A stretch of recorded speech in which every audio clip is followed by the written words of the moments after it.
Hello mga bossing.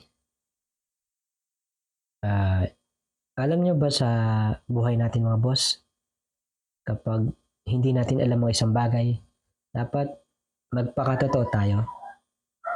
Yan, di ba? Nung nilaligawan mo yung crush mo, di ba nagpakatotoo ka? Dahil yun yung sagot sa hinahanap mo sa buhay mo. Yan.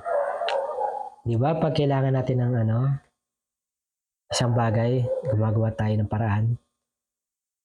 Nasiraan ka ng sakyan, kailangan mo, karpintero, di ba? Siyempre, mekaniko. Ah, nasira yung tubig, electrician pa tawag mo. Siyempre, di ba? Tubero.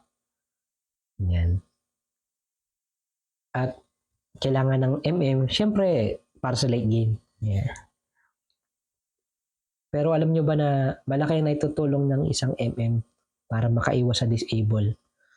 Paano kung na-disable yung Gmail at hindi na mabalik? Di ba? Ano yung mga prosesong gagawin mo doon?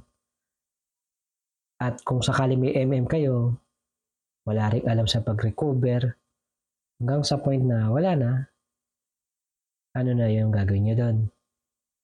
Diba? At minsan madalas pa nga mangyari na kapag na-disable na, tatawagin MM. Wala na. Nagkamali na kayo eh. Yung MM, baka sakali na lang yan na ma-recover, pero may mga sitwasyon na sa lala ng kaso, sorry, ganun talaga buhay.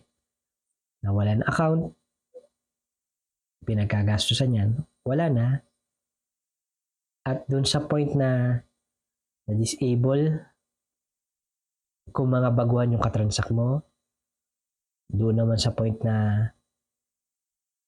kabibili mo lang, kinabukasan, binibenta mo na agad.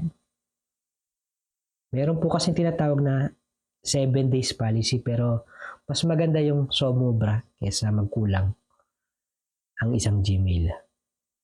At meron din naman sa higpit na bansang kinagagalawan, dahil biruin mo, Pilipinas to, tapos mapunta sa ganung bansa yung isang Gmail, maghinala doon si Gmail. Yan. At meron ding scammer talaga yung katransak na mababawi kung hindi sanay ang MM na mag-process. Kaya napahaba na masyado yung video, pero I hope nakatulong ako paggawa ko nito ng video at maging payo na rin sa inyo na kung kailangan nyo maging solid ang transact, hanap ka ng siyempre solid na MM. At yun lang. Salamat.